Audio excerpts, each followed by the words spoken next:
오늘 우리에게 주신 하나님 말씀은 요한복음 20장 19절에서 31절 말씀과 사도행전 5장 27절에서 32절의 말씀입니다. 먼저 요한복음의 말씀을 교독하겠습니다. 이날 곧 안식 후 첫날 저녁 때에 제자들이 유대인들을 두려워하여 모인 곳의 문들을 닫았더니 예수께서 오사 가운데 서서 이르시되 너희에게 평강이 있을지어다. 손과 옆구리를 보이시니 제자들이 주를 보고 기뻐하더라. 예수께서 또 이르시되 너희에게 평강이 있을지어다. 아버지께서 나를 보내신 것 같이 나도 너희를 보내노라. 이 말씀을 하시고 그들을 향하사 숨을 내쉬며 이르시되 성령을 받으라. 너희가 누구의 죄든지 사하면 사하여질 것이요 누구의 죄든지 그대로 두면 그대로 있으리라 하시니라. 12제자 중에 하나로서 디두모라 들리는 도마는 예수께서 오셨을 때에 함께 있지 아니한지라. 다른 제자들이 그에게 이르되 우리가 주를 보았노라 하니 도마가 이르되 내가 그의 손에 못자국을 보며 내 손가락을 그 못자국에 넣으며 내 손을 그 옆구리에 넣어보지 않고는 믿지 아니하겠노라 하더라. 지나서 제자들이 다시 집안에 있을 때에 도마도 함께 있고 문들이 닫혔는데 예수께서 오사 가운데 서서 이르시되 너희에게 평강이 있을지어다 하시고 도마에게 이르시되 내 손가락을 이리 내밀어 내 손을 보고 내 손을 내밀어 내 옆구리에 넣어보라. 그리하여 믿음 없는 자가 되지 말고 믿는 자가 되라. 도마가 대답하여 이르되 나의 주님이시오 나의 하나님이시니이다. 예수께서 이르시되 너는 나를 본고로 믿느냐?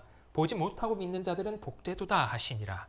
예수께서 제자들 앞에서 이 책에 기록되지 아니한 다른 표적도 많이 함께 읽겠습니다. 오직 이것을 기록함은 너희로 예수께서 하나님의 아들 그리스도이심을 믿게 하려 함이요 또 너희로 믿고 그 이름을 힘입어 생명을 얻게 하려 함이니라.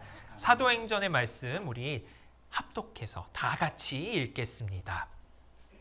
그들을 끌어다가 공회 앞에 세우니 대제사장이 물어 이르되 우리가 이 이름으로 사람을 가르치지 말라고 엄금하였으되 너희가 너희 가르침을 예루살렘에 가득하게 하니 이 사람의 피를 우리에게로 돌리고자 함이로다. 베드로와 사도들이 대답하여 이르되 사람보다 하나님께 충종하는 것이 마땅하니라. 너희가 나무에 달아 죽인 예수를 우리 조상의 하나님이 살리시고 이스라엘에게 회개함과 죄사함을 주시려고 그를 오른손으로 높이사 임금과 구주로 삼으셨느니라. 우리는 이 일의 증인이요 하나님이 자기에게 순종하는 사람들에게 주신 성령도 그러하니라 하더라. 아멘. 오늘 말씀의 제목은 잠긴 문을 너머입니다.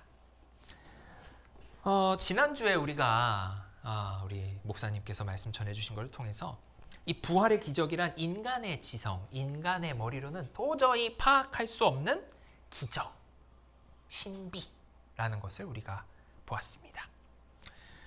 그러니까 우리는 어떤 의미에서는 이해할 수 없는 부활을 믿는 겁니다. 이성적인 사고방식으로는 이해할 수 없죠. 어떻게 그냥 일단 믿어라 라는 말이 어디 있습니까? 그러다가 사기당하면 어떡하려고요? 또 반대로 아무 맥락도 없이 그냥 믿습니다 한마디로 구원받는다 라는 희망을 갖고 살아야만 하는 걸까요? 예수 그리스도를 믿으면 구원을 얻는다라고 성경에서 분명히 증거합니다만 아무것도 없이 그냥 믿습니다 한마디만 망가진 인형처럼 계속 반복하고 살다 보면 그게 제대로 하나님께서 우리에게 원하는 삶을 사는 걸까요? 막상 또 그렇다고 얘기를 하기에는 예수님도 나더러 주여 주여 하는 자마다 천국에 오지 못한다. 들어가지 못한다. 라고 말씀하고 계시지 않습니까? 그러니까 예수님의 말씀도 굉장히 이렇게 모순되는 부분들이 있는 겁니다. 그러면 우리는 그 부활을 어떻게 알게 되고 어떻게 믿게 될까요? 제자들도 분명히 이성적으로 예수님의 부활을 믿지 못한 것 같아 보입니다. 누가복음 24장에서 여자들이 그들에게 예수님의 부활을 전했을 때 이 사람들은 그냥 헛소리인 줄 알았습니다. 그런데 이 사람들은 지금 예루살렘에 모여 있어요. 움직이지 않아요. 왜 그랬을까요? 오늘 말씀에 의하면 어찌 보면 이거는 희망의 기다림이라기보다는 자포자기, 절망, 의심 이런 생각 때문에 떠나지 못하고 그냥 발이 떨어지지 않는 상태가 아닐까 봅니다. 이 다음에 어떻게 될까? 우리가 체포당하는 건 아닐까? 우리도 예수님처럼 그렇게 죽는 건 아닐까? 전전긍긍하며 두려움에 쌓여있는 이들, 심지어 빈 무덤을 보고도 믿지 않았던 사람들도 있어요. 그런데 오늘 우리가 두 번째로 읽은 말씀에서는 갑자기 이 사람들이 담대하게 유대인들을 향해서 하나님의 명령을 따라야지 우리 당신들 명령 못 따르겠다라고 얘기를 합니다. 대체 무슨 일이 있었기에 이 사이에 이 사람들은 이렇게 급격하게 변했던 걸까요? 이 제자 그룹이 참 이상합니다. 막달라 마리아가 자기들에게 이야기했던 부활 이야기, 그리고 빈 무덤을 보고 두 제자는 집으로 돌아갔어요. 그런데 그들과 함께 모여 있는데 이 사람들이 모인 곳의 문을 닫고 있었다라고 오늘 말씀은 이야기합니다. 근데 이 사실은 닫힌 게 아니라 잠가 놓고 있었어요. 문을 잠그고 있었습니다. 네, 머릿속에 어떤 생각이 있었을까요? 예수님의 부활이라는 기적의 사건을 본 목격자들이 놀라고 두려워하는 일들이 공관복음에서는 기록되어 있습니다. 예수님의 부활 사건 때문에 병사들이 놀라고요. 거기에 보러 갔던 사람들이 놀랍니다. 그런데 요한복음에서는 특이하게 놀라는 사람들이, 예수님의 부활 때문에 놀라는 사람이 아무도 없어요. 아무도 안 나옵니다. 오히려 그 초자연적 기적이 무서운 게 아니라 유대인이라는 실존하는 위협이 있었다는 걸 강조하고 있습니다. 후대의 다른 기록이었던 위경인 베드로복음서라고 하는 기록에 따르면 한 2세기경에 적혔다고 전해져 내려오는데, 유대인들이 제자들을 행악자, 성전을 불태우려고 하는 사람들이라는 명목으로 잡아서 죽이려고 했다라는 기록도 남아 있습니다. 그러니까 이 사람들이 지금 이 새한글 성경에서 같이 한번 읽어볼까요? 이제 바로 그날 곧 한 주간의 첫날이 저물었을 때였다. 제자들의 있던 곳들의 문들은 닫혀 있었다. 제자들이 유대아 사람들을 두려워해서였다. 이 두려워함이라는 의미가 정말로 목숨의 위협 때문에 두려워하고 있었다라고 우리가 생각을 해야 하는 겁니다. 다른 한편으로 이 사람들이 그 두려움뿐만 아니라 가지고 있었을 감정은 아마 명확한 실망이었을 겁니다. 누가복음에서 엠마오로 가는 두 제자 본문에서 그 제자들이 보여줬던 명확한 실망들이 보이지요. 이들은 예수님이 세상을 뒤엎을 거다라고 생각했어요. 로마 제국에 압제당하고 있는 이스라엘을 구원해 줄 거라고 생각했어요. 그런데 그 예수님이 십자가에 달려서 너무도 허망하게 돌아가셨습니다. 예수가 예루살렘에 입성하려고 할 때 온 유대인들이 나와서 예수님께 호산나 다윗의 자손이여 우리를 구원해 주십시오라고 외칠 때 이 사람들은 기대가 엄청 커졌을 거예요. 막 부풀었을 겁니다. 누가 크냐라고 경쟁까지 서로 해가면서 이제 이분은 왕이 될 건데 이분의 오른팔은 누구고 왼팔은 누구고 그 다음 순서는 어떻게 되고, 이런 희망 가운데 있었을 텐데 그 예수가 십자가에서 처형당해버리는 거죠. 기대가 크면 실망도 큰 법 아닙니까? 어찌 보면 가룟 유다가 그런 사람일 수도 있어요. 가룟 유다는 이스카리옷이라는 단어 때문에 이 사람이 열심당원이었을 것이다 라고 추측하는 학자들도 있거든요. 즉, 이 사람 역시 유대를 독립운동가였죠. 유대의 독립운동가. 그래서 유다를 로마에서 해방시키는 이런 것에 정말 심취해서 예수님을 3년이나 따라다닌 거예요. 근데 따라다니다 보니까 예수님이 거기에 관심이 없어요. 그 배신감이 너무 커서 이 예수를, 자기 딴에는 민족 반역자거든요. 이 사람은. 독립운동 안 하는 사람들은 독립운동하는 사람들한테는 그렇게 보이거든요. 그래서 팔아넘기고 죽도록 한 거죠. 베드로는 어땠을까요? 유다만큼은 아니지만 적잖이 실망했을 수도 있습니다. 모임의 중심축이었던 예수님이 비참하게 죽어버렸으니 다음은 자기였을 겁니다. 그래서 너 예수 따라다니는 사람이지? 라고 물어봤을 때 3번이나 매몰차게 거부했던 거죠. 자기 목숨은 중요하니까요. 이 두 사람을 예시로 들었지만 그 두 사람뿐만 아니라 제자들이 똑같은 공포에 지금 있는 상황이라고 생각하셔야 될 것 같습니다. 다음은 난가? 라는 상황입니다. 바깥이 너무 무서운 공간이죠. 자, 그것 때문에 문을 닫아놓고 잠가놓고 있던 겁니다. 근데 요한복음 본문에서 흥미로운 점은요, 일주일이 지나고서도 또 문이 잠겨 있었다는 사실입니다. 우리 25절 말씀, 26절 같이 한번 읽어볼까요? 8일 뒤에 예수님이 제자들 앞에 있었다. 토마스도 그들과 함께 있었다. 문들은 닫혀 있었는데, 이 닫혀 있었다는 게 아까도 말씀드렸지만 문이 잠겨 있었다라고 보시면 됩니다. 일주일, 그러니까 지금 8일 뒤라고 했지만 이거는 유대인들이 그 시간을 측정하는 방식 때문에 8일이라고 적힌 건데요. 안식일이 저녁에 끝나거든요.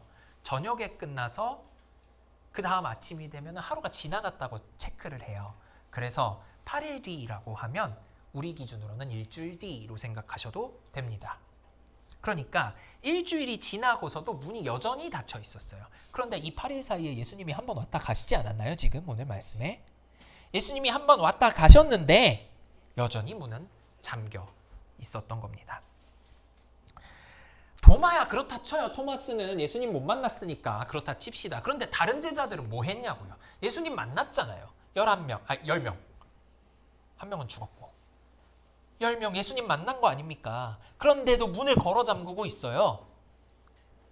여전히 두려움이 빠져나가지 못했죠. 여전히 두려움 상태에 있는 겁니다. 그래서 이러한 제자들의 모습을 가장 좀 잘 보여주는 사람이 바로 도마일 겁니다. 너희가 말한 것 갖고는 못 믿겠어 라고 이야기하는 거죠. 네, 같이 한번 읽어볼까요?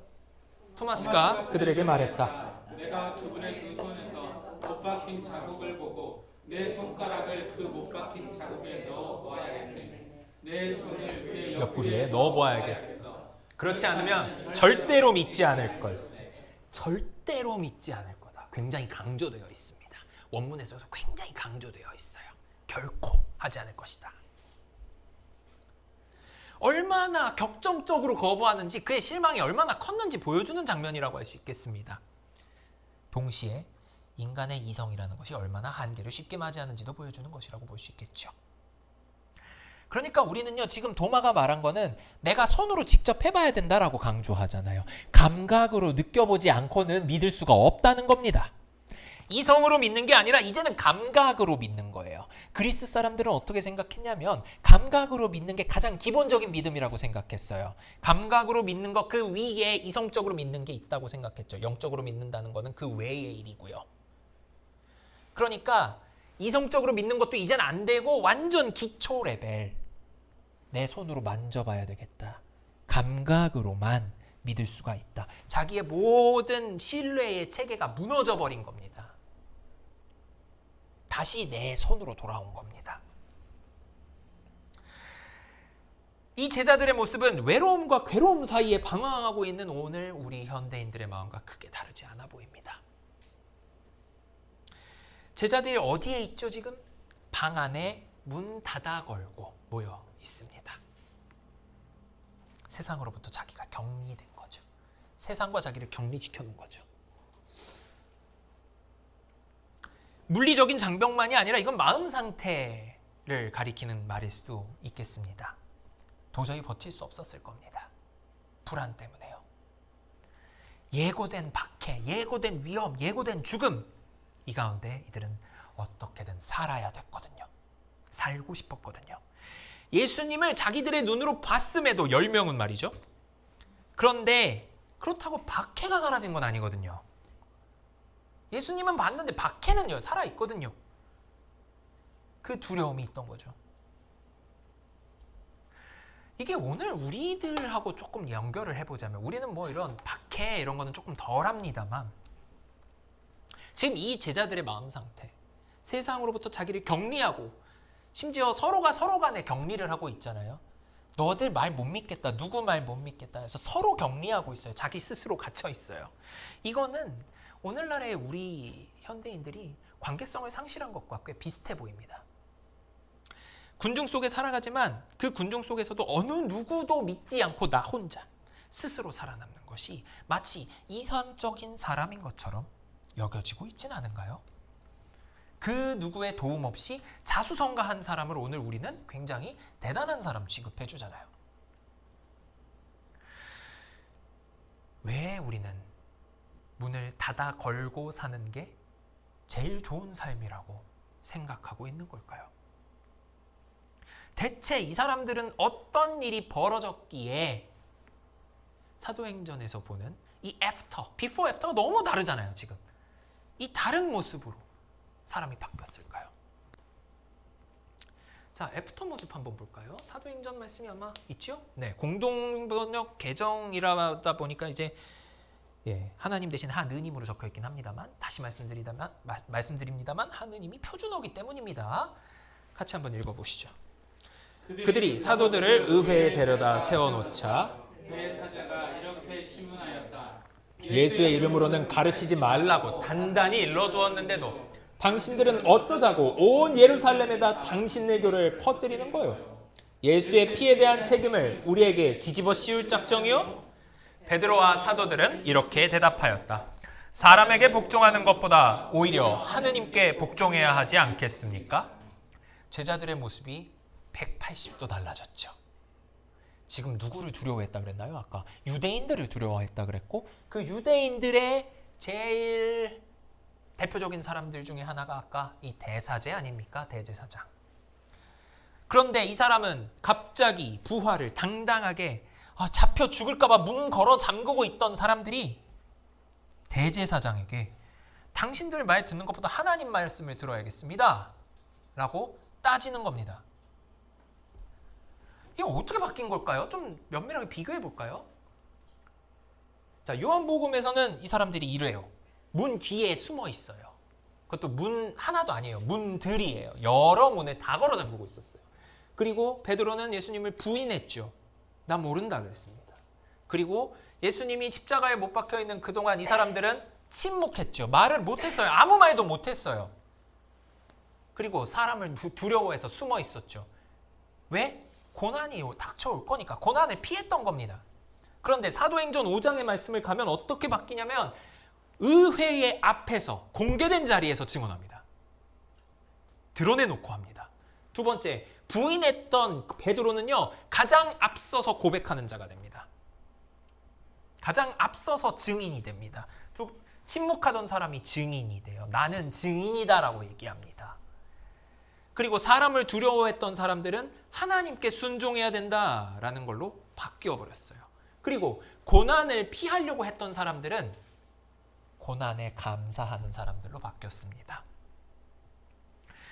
우리가 읽지는 않았습니다만은 사도행전 5장 41절 42절에서는 하나님이 우리를 고난받는 거에 합당한 사람들로 여겨주심에 대해서 감사했다라고 설명하고 있거든요.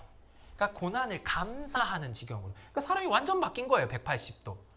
멀쩡한 사람이 이렇게 바뀌면 뭔가 위험하구나, 뭔가 큰일 났구나라고 우리 생각하지 않나요? 이렇게까지 180도 바뀌면 큰일이 있겠구나라고 생각하게 될 겁니다. 그런데요, 이 변화가 일어나기까지 얼마나 걸렸을까요? 요한복음 20장과 사도행전 5장 이 사이의 기간이 얼마나 걸렸을까요? 1년도 안 걸렸습니다. 같은 해에 일어난 일이에요, 이게. 이 재판, 예수님이 십자가에 달리셔서 죽으시고 부활하시고 승천하시고 오순절 성령이 강림하신 바로 그 해에 일어난 재판입니다.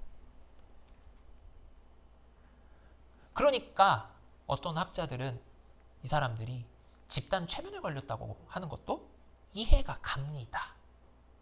이렇게 사람들이 떼거지로 180도로 바뀌는 건 뭔가 세뇌 같은 거, 이제 그런 판타지한 거를 생각하게 하죠.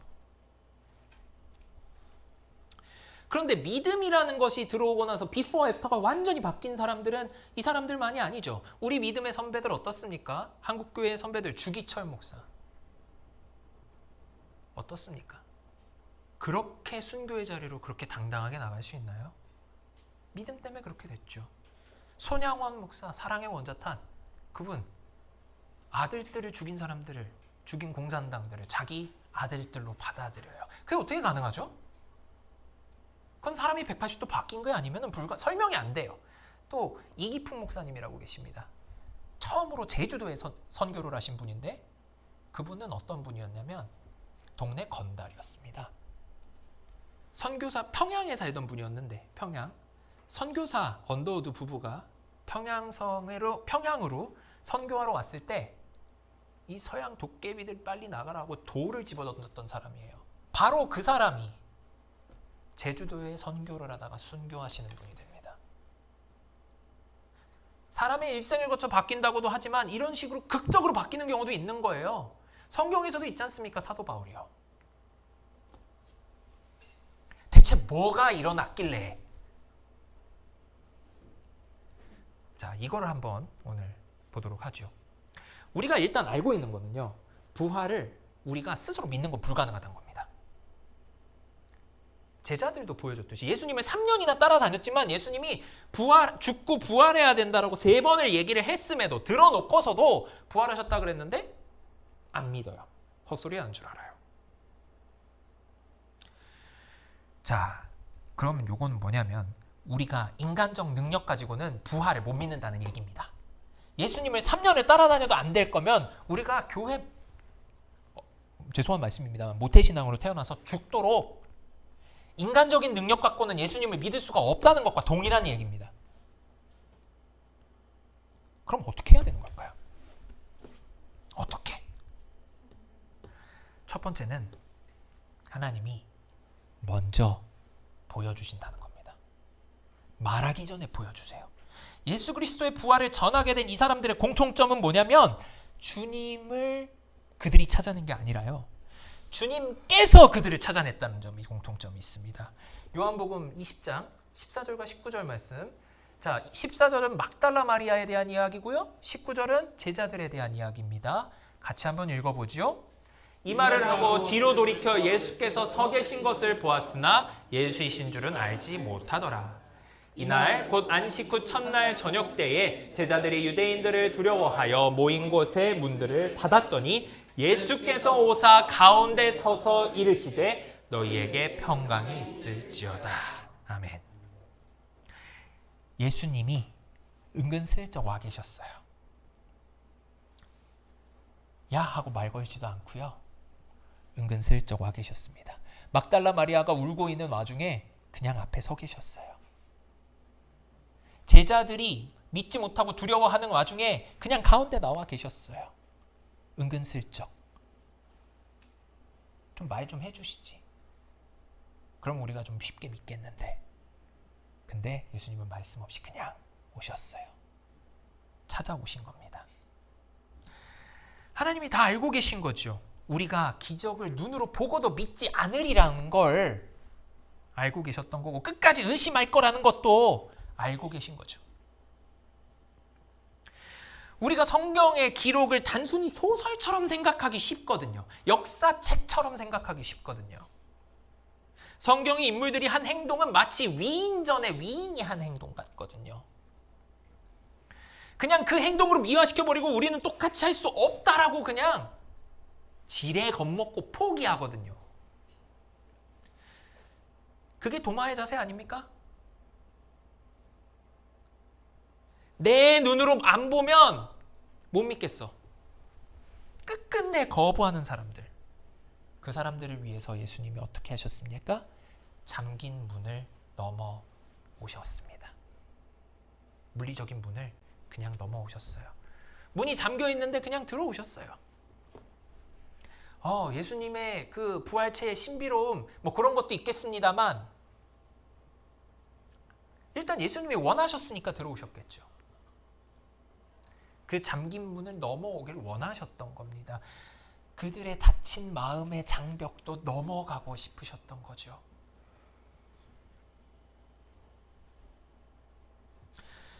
요한복음 20장 26절 말씀 같이 한번 다시 읽겠습니다. 여드레를 지나서 제자들이 다시 집안에 있을 때에 도마도 함께 있고 문들이 닫혔는데 예수께서 오사 가운데 서서 이르시되 너희에게 평강이 있을지어다 하시고. 오늘 이 개역개정판 성경이 좀 아쉬운 부분이 안 보여주는 내용인데요. 19절 말씀하고 잠깐 다시 보여주실래요? 예수께서 오사 가운데 서서 이렇게 돼 있죠. 26절 다시 한번 보여주세요. 예수께서 오사 가운데 서서 똑같이 써놨어요. 그런데 19절은 과거 시제로 되어 있습니다. 예수님께서 오셨다, 가운데 서셨다 이렇게 써놨어요. 그런데 26절은 어떻게 썼냐면 예수님께서 오신다, 가운데 서신다, 그리고 말씀하신다 이렇게 현재형으로 써놨습니다. 그럼 왜 그렇게 바꿔놨을까? 이 사건이 얼마나 생생했는지 보여주고 싶어서였던 거예요. 10명의 제자들이 두려움에 쌓여있던 그날 저녁, 도마까지 있었던 11명이 있던 그 저녁, 예수님은 어느샌가 잠긴 문을 넘어오셔서 그들 가운데 계셨습니다. 근데 10명끼리 겪었던 일은 그냥 한번 있었던 일로 치부하고 넘긴 것 같아요. 과거 시제로도 쓴 거 보니까. 그런데 11명이 다 있을 때는 도마는 그걸 현재적으로 보고 있는 겁니다. 예수님이 들어오신 거예요. 서신 거예요. 가운데에서. 그리고 말씀하신 거예요. 자, 다시 한번 좀 생각해 볼까요? 이 다른 제자들 부활한 예수님 만나고서 문을 왜 잠갔을까요? 기뻐는 했는데 두려움에서 자유롭지 못했던 거죠. 이 불완전한 신앙이 우리를 참 놀랍게 합니다. 부활하신 예수님을 만났는데도 신앙이 불완전해요. 그런데 어찌 보면 이게 참 우리를 안심시켜주는 부분입니다. 왜요? 예수님을 인격적으로 만나면 내 삶이 완전히 바뀔 것 같았는데 안 바뀌었어요. 우리가 자주 하는 자기 고백 아닌가요? 바뀌지 않더라고요. 제자들도 그랬습니다. 부활하신 예수님을 눈으로 만났는데도 두려움이 안 사라졌어요. 부활하신 예수님을 인격적으로 만나도 한 번에 다 바뀌는 게 아니라고요. 여전히 바뀌어야 할 것이 많고 여전히 예수님은 그걸 또 그런 힘들어하는 우리 가운데 오셔서 잠긴 문 그냥 무시하고 지나오셔서 평강이 있을지어다 라고 우리에게 인사해 주십니다. 우리 안에 있는 두려움을 책망하시지 않고 말이죠. 자, 그리고 평강을 선포하시죠. 자신을 버리고 간 제자들과도 끝까지 의심하는 제자와도 본질적으로 하나님과 멀어져 버린 인간과도 평화를, 샬롬을 회복하십니다. 로마서 5장 1절의 말씀을 같이 한번 읽을게요. 그러므로 우리는 믿음의 기초에서 의롭다고 인정받아 하나님과 평화로운 관계를 누리고 있습니다. 우리 주 예수 그리스도를 통해서이지요. 예수님이 너희에게 평강이 있을지어다 라고 말씀해 주신 그 선언. 물론 우리는 예수님이 십자가에서 다 이루셨다라고 하는 그 사역의 끝에 하나님과 우리 간에 그 멀었던 간격이 메워졌다라고 하지만 그 선언은 예수님이 부활하시고 나서 너희에게 평강이 있다라고 말씀을 해주셨을 때 비로소 선언된 거예요. 이러한 평화 가운데, 그 기쁨 가운데 예수님이 자기 자신을 보여주십니다. 오늘 도마에게 그러셨잖아요. 만져봐, 넣어봐, 다 해도 돼. 그리고 보여주고 나서 어떻게 하십니까? 제자들을 보내십니다. 아버지가 나를 보내신 것 같이 나도 너희들을 보낸다라고 오늘 요한복음 말씀에서 말씀하시죠. 그리고 그 다음 제일 중요한 건 성령을 받으라라고 숨을 내쉬십니다. 생명의 숨을 내쉬십니다. 그리고 나서 예수님이 이전에 하셨던 말씀, 성경의 말씀이 보이는 겁니다. 근본적인 변화가 일어납니다. 누가복음에선 이거를 마음이 뜨거워지는 경험을 했다라고 이야기하죠. 엠마오로 가던 제자들이 겪었던 일이죠. 그런데 그러면 이 예수님이 내뱉으신 이 숨이 뭡니까? 창세기에서 아담이 받았던 그 숨입니다. 창세기 2장 7절 같이 한번 읽죠. 야훼 하느님께서 진흙으로 사람을 빚어 만드시고 코에 입김을 불어넣으시니 사람이 되어 숨을 쉬었다. 요한복음 22절 말씀 같이 읽어볼게요. 이렇게 말씀하신 다음에 그들에게 숨을 불어넣으시고 말씀하셨다. 성령을 받아라. 예수님께서는 하나님으로서 우리에게 다시 한번 생명의 숨을 불어넣어 주신 겁니다. 그때 비로소 제자들은 사람, 온전한 사람, 거듭난 사람이 된 것이죠. 그 제자들은 세계가 바뀐 겁니다. 그 제자들이니까 세계가 바뀐 겁니다. 성경의 모든 말씀의 의미가 새로 확립됐고요. 예수님이 누군지 알게 됐습니다. 바울에게 일어난 다메섹 사건도 이 예루살렘의 집안에서 일어났던 이 사건과 본질적으로 같은 겁니다. 마태복음 21장 말씀에 보면 예수님이 이렇게 말씀하십니다. 너희는 성소에서 집 짓는 사람들이 버린 돌이 모퉁이의 머릿돌이 되었다. 주께서 하시는 일이라 우리는 놀랍게만 보인다 한 말을 읽어본 적이 없느냐. 이게 이제 시편 118편의 말씀이거든요. 수많은 이스라엘 사람들이 이거를 계속 불러요. 시편 118편 말씀은 이제 그 말씀에 대한 하나님의 그 통치에 대한 감사의 시거든요. 찬양시입니다. 그러니까 성전 예배 때 맨날 부르는 시예요. 성전 예배 때마다 부르는 시예요. 그런데 요거를 뜻을 모르고 부르는 겁니다. 뜻을 몰랐던 겁니다. 들어본 적 없니? 라고 예수님이 말씀하셔야 됐던 거예요. 그리고 이것을 그러니까 집 짓는 우리가 가치를 모르고 던져버린 예수님이라는 돌이 구원의 집인 이 교회의 머릿돌이 되었다라는 거죠. 그 일을 하나님께서 하셨다는 고백인 거죠. 이 말씀을 베드로가 사도행전에서 똑같이 이야기합니다. 사도행전 4장 11절 말씀인데 아마 아시는 것 같아요. 같이 한번 댁에서 한번 읽어보시기 바랍니다. 사도행전 4장 11절 말씀입니다. 다윗도 시편에서 주님의 거룩한 자를 죽음의 세계에 버리지 않을 것입니다 라고 또 고백을 해요. 여기 주님의 거룩한 자를 죽음의 세계에 머무르게 하지 않으실 겁니다. 주님께서. 이 말씀도 예수님이 하나님이 죽음의 세계에 버려두지 않으신다라는 말씀이에요. 이거를 또 베드로가 사도행전 2장에서 또 말씀을 합니다. 인용을 해서 써요. 그러니까 구약의 말씀, 구약이 예수님의 부활에 대해서 말씀했던 그 모든 이야기들을 제대로 이해하고 자기들이 증언하게 된 거죠. 눈이 바뀐 겁니다. 자, 제자들에게 이런 일이 일어났던 거예요. 그러면 그게 오늘의 우리에게는 어떻게 될까요? 무엇이 일어날까요? 요한복음 20장 29절에서 예수님은 이렇게 말씀하시죠. 같이 한번 읽어볼까요? 예수님이 그에게 말씀하신다. 너는 나를 보았기 때문에 믿는 것이냐. 보기다 보지 않고 믿는 사람들이. 자, 보지 않고 믿은 사람이 누굽니까? 우리 아닙니까? 우리는 예수님을 본 적이 없어요. 보기 때요. 참 좋은 말씀이죠. 부정할 요소가 없습니다. 우리에 대해서 말씀하신 거죠. 요한복음의 저자가 뒤에 덧붙인 내용이 또 있거든요. 31절 같이 한번 읽어볼까요? 오직 이것을 기록함은 너희로 예수께서 하나님의 아들 그리스도이심을 믿게 하려 하며 또 너희로 믿고 그 이름을 힘입어 생명을 얻게 하려 함이니라. 아멘. 그러니까 이 1년도 되지 않은 이 몇 개월간의 변화, 극단적인 이 변화,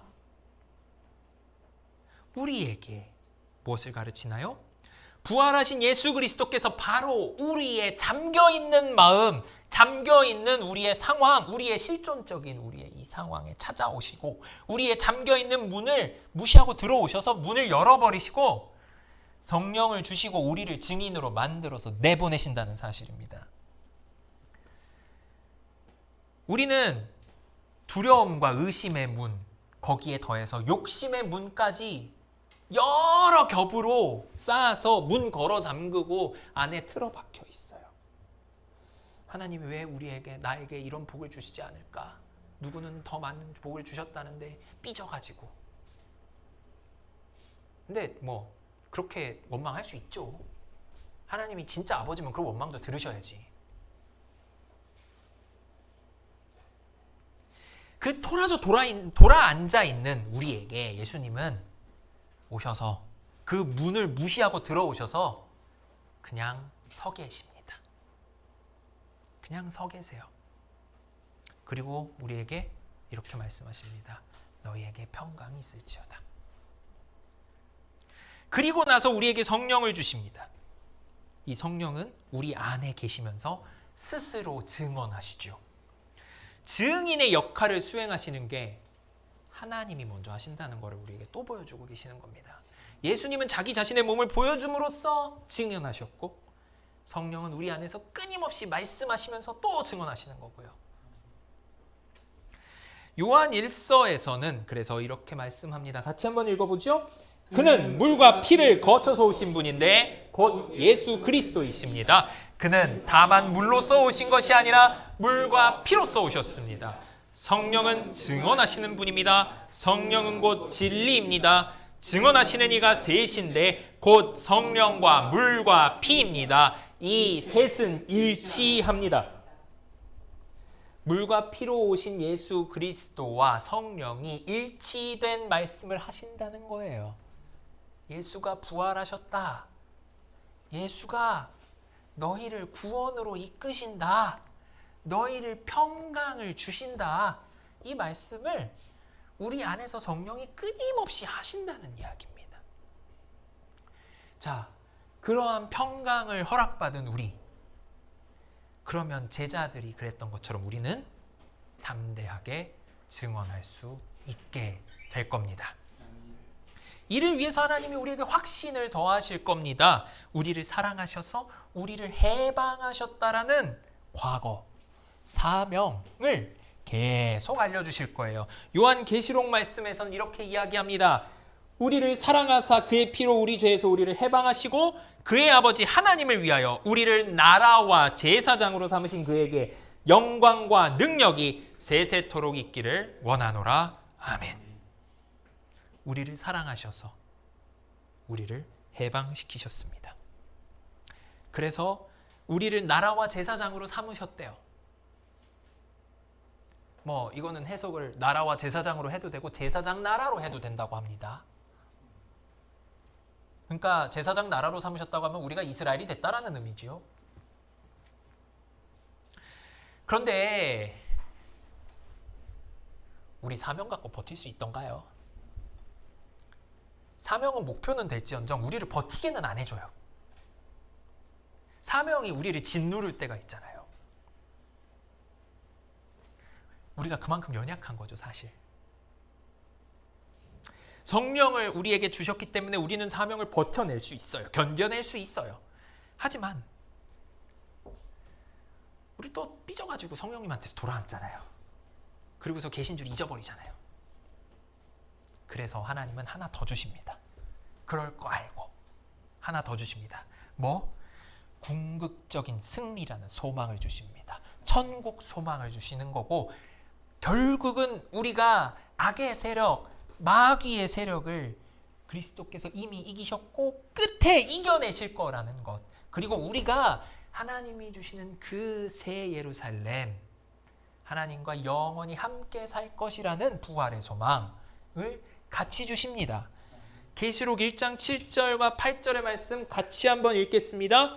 보십시오. 그분이 오십니다. 구름에 둘러싸여서 그분을 보게 될 것입니다. 모든 눈이. 그분을 찌른 사람들도 그분을 두고 가슴을 칠 것입니다. 땅의 모든 종족들이. 그렇습니다. 아멘.